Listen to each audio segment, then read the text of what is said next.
Hello guys, in this video I'm going to show you how to enable to display the port icons on the VesselFinder application. But first of all, I just want to mention, please don't forget to subscribe to our channel, because at 100,000 subscribers we are going to show you our YouTube revenue statistics and growth strategy, how to make money online. So let's jump into it. First of all, open the application on your device.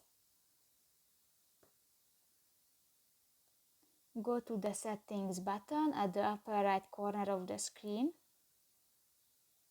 Scroll down and in the display options section you can find the fourth option, the port icons button, and just click to the white circle. And new the port icons is displayed.